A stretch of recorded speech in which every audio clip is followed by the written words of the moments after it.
Hey guys, so today let's talk about the World Championship that's currently going on. I actually don't really know how I feel about this. They've tried to build this up. They're tweeting about it pretty often. They have these prediction campaigns going on. To me, this is probably just something that 99% of the player base is not really going to care about until we get to like the finals. And once we get to the finals, people probably aren't even going to care until we get to the actual like final matchup versus the two finalists.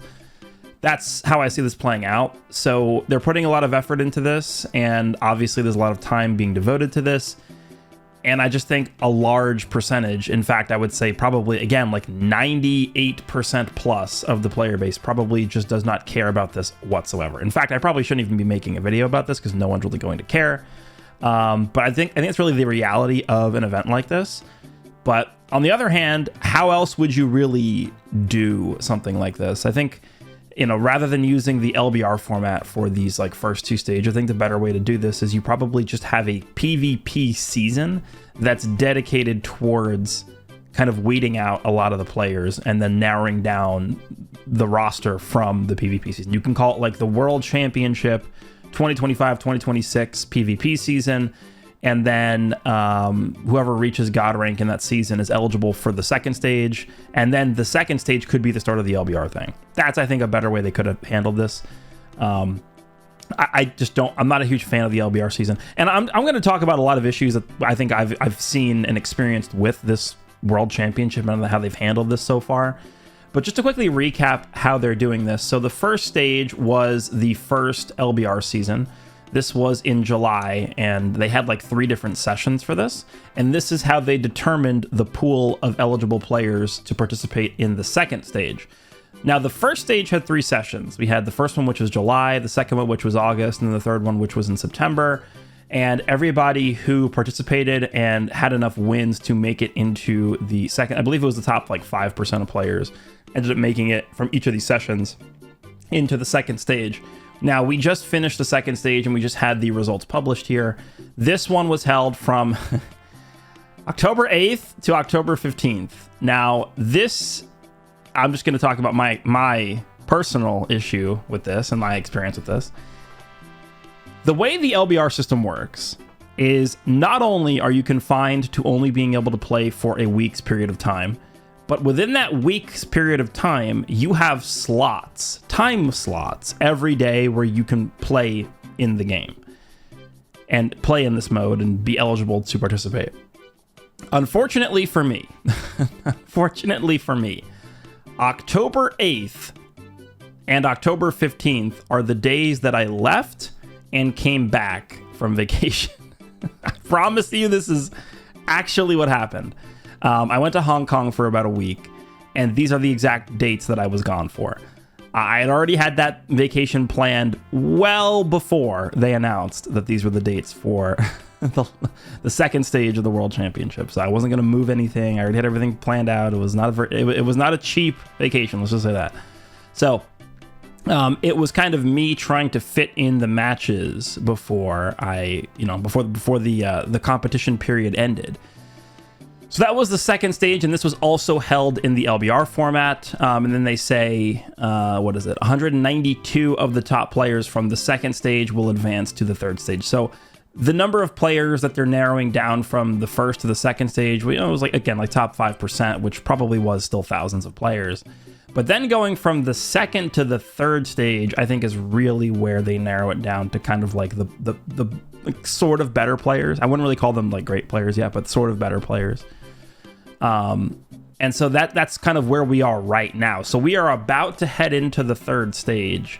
Now, I'll talk about the third stage in a second, but before we get to that, let me just quickly swap over to my game here. If you go over to here. So here's the announcement you get. If you qualify, hello? Okay, there we go. This is the announcement you get if you qualify for the third stage. I can just quickly read this. You guys might already notice something very, very wrong here. Okay, congratulations. You placed in the top 64 in the World Championship 2025-2026 second stage on server 3 and have advanced to the third stage. Details on how to participate in the third stage are below. The third stage is comprised of preliminaries conducted online using Friend Battle. You have been assigned to Server 3, North/South America, and the tournament for the server will take place on the 9th of November. So they have like some Discord you have to register on, and then you kind of join the Discord, and then you have to set up friend matches, and then it's not very well done.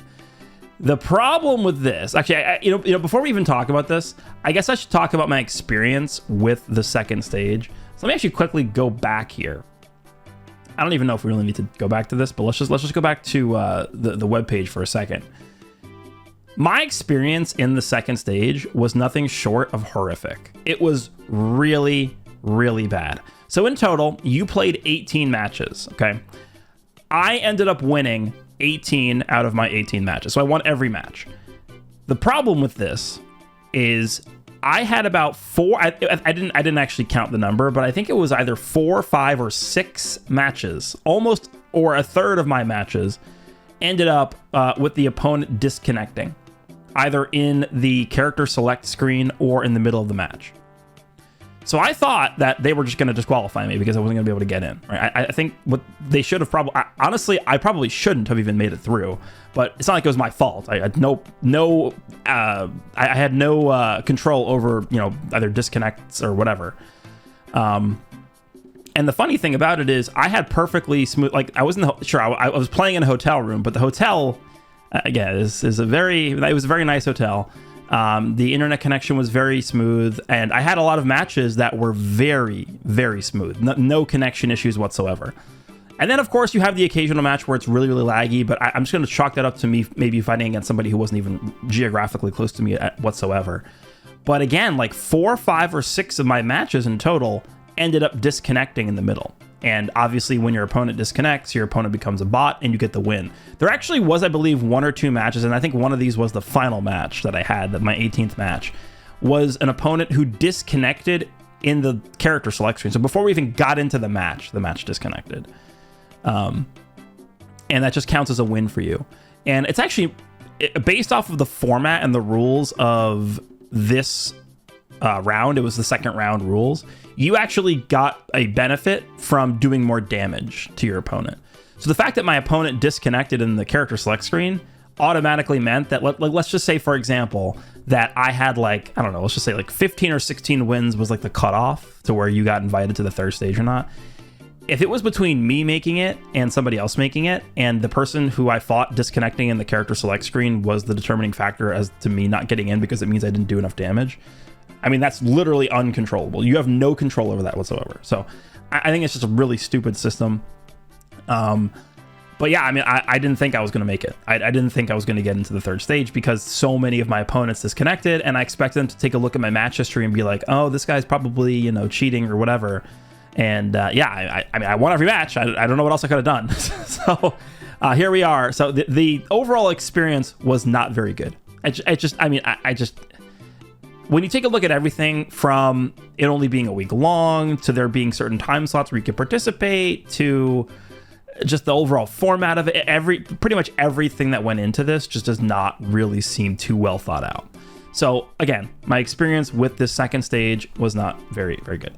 The bigger problem, okay, and this is now going into the third stage. The bigger problem here is, I'll read it again. You placed in the top 64 in the World Championship 2025-2026 second stage on Server 3, North/South America. What do you guys think? You think it's going to be exciting? You think it's going to be fun? You think I'm going to want to jump into a tournament with other players from North America when I'm in Japan and I live in Japan? And you think our matches are going to be playable? Literally, there's actually no reason for me to even participate in this. There's no reason. First of all, let's talk about how it's even possible I'm assigned to this. Because it says, if you look down further, it says you have been assigned. Right here. You have been assigned to Server 3, North/South America. May I please ask how you assigned me that? Can I challenge the play on that one? I assume the way this works is it is based on where your account was originally created. My account obviously was originally created in North America. Okay, I've since then moved to Japan, and actually the way that matchmaking used to work in this game was matchmaking was not based on your geographical location at the time of you queuing up in PvP. Matchmaking in the game used to be based on where your account was originally created, and I made a huge deal about this because when I moved here originally, there was like a huge chunk of time where I would only fight people from North America when I'm in Japan, and the game was just completely unplayable. And I remember making like a big fuss about that, and they fixed it. So now, obviously PvP matchmaking is based off of where you are physically located, like when you're playing the game, but that's not how it used to work. So I think what they're doing here is they're essentially using the old PvP matchmaking algorithm to determine where you are, to assign you a server. So I was assigned North America as my server when I'm literally on the other side of the world. Okay? So again, what they want you to do, and I think this is a good time to jump back over to the Chrome page here. So what they want you to do here, if we click on the third stage, players who passed the second stage will be invited to the official Discord server to take part in an online tournament. Okay. This makes sense, I think. Like, once you get down to less than 200 players in total, having it be kind of like an offline thing. I mean, it says online, but it's like not run through a system in the game. It's through the friend system. This makes sense to me. More so than it being maybe like another LBR thing, just having you link up directly with your opponents. I don't think this is a big issue. It's just like, you know, all the logistical things, joining a server, making sure you coordinate times to play each other, actually getting in touch with your opponent you're supposed to fight, and then actually like friending them and fighting them. It's just a lot of work, bruh. It's just a lot of work. So here's the competition dates. Server 1, Japan, Asia, Oceania. I think Oceania is how you pronounce this. November 1st. That's like a week from now. That's super, dude. That's so fast. November 1st. Server 2 is Europe/Africa on the 8th, and then server 3 is North/South America on November 9th. I'm not entirely sure why they're splitting this up like this, but whatever. And then here it tells you there's 64 players from each server. So I'm assigned to the North America server. There's going to be 63 other players that are also participating in this third stage. Tournament format is double elimination. So I guess that means, is that just best of 3? Yeah, it's just match format best of 3. And I guess that means if you lose twice, you're out. So if you lose 2 best of 3s, I guess you're out, I think is what this means. Actually, I'm not 100% sure what double elimination is. Battle rules, standard rules using friend battle, but it's okay. It is standard rules, but let's just quickly read what else they're talking about here. Up to 3 of the 6 battle members may be selected for each battle. That's normal standard rules. Each match will consist of up to 3 battles, and each battle member may only participate in 1 battle. So this is so they're calling it standard rules, but for all intents and purposes, this is Proud. Isn't this just exactly what Proud is? Each match will consist of up to 3 battles, because it's a best of 3. So if you win 1 and your opponent wins 1, there will be a third match. But if you win the first 2, then there won't be a third match. And each battle member may only participate in 1 battle. So if you have the triple ultra team ready to go, and you win the first match with your triple ultra team, you can only bring the 3 bench characters in the second match. So that doesn't work. So they want you to have a full team of 6 characters that are actually usable. They don't want you to bring like Zenkai benches and things like that. So it is a bit different from normal, like standard. So I'm not entirely sure why they're even calling this standard, because it's not standard. There are no specific restrictions on party compositions, but please ensure that 9 characters, each with a different card number, can be chosen across 3 parties. Supporters may be selected multiple times. The number of advancing players and alternates from each server will be as follows. Server 1, 2, and 3. So it looks like the Asia server and the North America, South America server will each have 3 people. And for whatever reason, Europe and Africa will only have 2 people. I imagine the reason for this is because there's just overall less players in this region than the other 2 regions. So in total for the finals, there are going to be, 8 players in total for the finals. So out of 64 players from each server, you're only going to have like 2 or 3 that are advancing to the next stage here.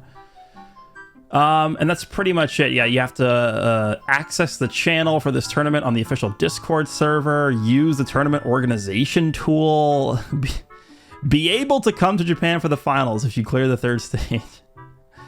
So yeah, I mean, there's just a lot of I would just call this a lot of garbage in here that you have to really like take into consideration when you do this. What do the finals look like? I don't think they have. Yeah, dude, look how far away this is. February 7th. February. Okay, so that's what? December? It's 3 months after the third stage. We're not going to see any of the same characters at all in the finals that we saw in the third stage. Like, I think there's a realistic chance that, like, the people who win this third stage and make it to the final, like, these guys might not even be playing the game anymore. In fact, it's 3 months from now. That's so long. So far away. But the finals are in Tokyo, streamed on the official Bandai Namco Entertainment YouTube channel. I imagine that this will be at the same time as something else, right? Because they're not just going to hold the finals and then like not reveal a new character or not like reveal anything about the game. I think this is going to be held in line with some kind of event. We know at this point that Battle Hour is, I believe this, hold on, let me actually double check this. This is not Battle Hour, right? Yeah, I was right, because Battle Hour is like later next year than it typically is. It's April 18th and April 9th. So this is not going to coincide with Battle Hour. So yeah, I mean, this is actually, you know what this is? This is right after the Genki Damatsuri, the event in that's the end of January. That's the event that should announce like the next anime or movie plus the new game that's coming out. So we have the Genki Damatsuri, we have the finals for Legends, and then we have like 2 months later Battle Hour dropping. So we actually have a lot of events like first half of 2026 for Dragon Ball. But yeah, this is basically what's going on with this. Let me just see something here. Rules. Yeah, we did this. So here's what they say about this is the second stage going into the third stage. So I'm in this server for whatever reason. Top 64 players plus 36 alternates. I assume what they mean by the alternates is if one of the 64 players, for example, cannot move on or cannot participate or does not want to move on and participate in the fourth or the third stage, one of these 36 alternates will be ready to jump in and fill that person's spot. Yeah, to account for the potential withdrawal or absence of advancing players, a further 36 players from each server will be selected as alternates. In the event alternates are needed to fill the spots in the tournament, candidates who place in the higher ranks of the second stage will be chosen first. Okay. Yeah, so I don't even think I want to do this, to be honest with you guys. I'm not going to make that determination now. I'm going to think about it for a little bit. If it was up to me, if I had the option to do this, I would like give away my position. If I could like give away my spot to someone that I thought deserved it, I would do it, right? For me, I don't need to do this. I'm just trying to like, who is the person who would like want to win this tournament? Who is the person who would want to participate in this tournament? It's probably somebody who just genuinely loves the game. They want to make a name for themselves. Maybe they, I don't know, just want the thrill of playing in a streamed event for this game. That's not really me. I am somebody who already has a platform here. I'm lucky enough to have a pretty large following on YouTube, on Twitter. People know who I am already. I release videos for this game every single day. I have almost 6,000 videos on this game. Been playing it for 7 years. People know who I am. I don't need this. I don't need the fame. Okay, I'm not. You're not going to be famous if you win this. I'll tell you that. But I'm just somebody who doesn't really need this. So I would rather like some kid who really cares about this have my spot. The only problem with that is I can't choose who gets my spot, right? Because it's 36 other people who are kind of like in the wings waiting to get this position. So if I decide to not do this, for all I know, the next person waiting to get a spot in here is like some like 40-year-old dude. Like, I don't know. I don't know. Right. So if I could just give this away, to like, you know, like a 13-year-old kid who really, really, really wants to participate in this, I would do that. In a heartbeat, I would do that. But I'm going to think about this. I know you guys want to see me participate in this. It's not really something that's for me. Like I'm perfectly content just making content on YouTube and, you know, doing some in streams and playing the game and having fun on my own. I don't really need to be, you know, joining tournament. I'd go to the event. I mean, if they have like an event that's you know, like a meet the fans kind of thing, I would do that. Doesn't mean I have to participate in the tournament. But yeah, I'm kind of just thinking about how I want to handle this so far. So I'm just really kind of not understanding why they assigned me to the North American server. And like, that's another issue too, is if I decide to participate in this, I kind of feel guilty because my opponent, all of my opponents that I'm going to be fighting are going to be at a huge disadvantage because all the matches are going to be so unplayable. You are not going to be able to play the matches at all. And like, I would feel bad because I'm essentially sabotaging my opponent. Someone who made it to the top 64 players for North and South America. Imagine if I get matched up against somebody from like Brazil, right? Nothing against Brazil. It's like the actual opposite end of the planet from me. Brazil is like 10,000 miles away from me. That would not be very fun to play. And I would feel bad for my opponent because they would also not be able to play. And that's completely out of their control. It's out of my control. I just don't think this is the correct way to do this because I am not in North or South America. That's just not where I am, right? All of the matches that I played to get to the third stage, I would assume, have been against other players that are near me geographically because that's how matchmaking in this game works. So why am I being assigned to North and South America? To me, there's just too many problems and issues with the way that this has been handled to where, number one, it kind of turns me off from even wanting to do this more. And I would rather somebody else who wants to do this more than me and would appreciate this more than me, just do it, right? That's kind of my mindset right now. But again, I'll think about it and, you know, I'll see. But I just wanted to give you guys an update on my current situation and status with regard to the World Championship and just an overall overview of how the World Championship has been handled. I don't think it has been handled very well. You guys can let me know your thoughts on this. Did you guys also, any of you guys make it to the third stage? Let me know. Hope you guys enjoyed this one, and I will see you in the next one.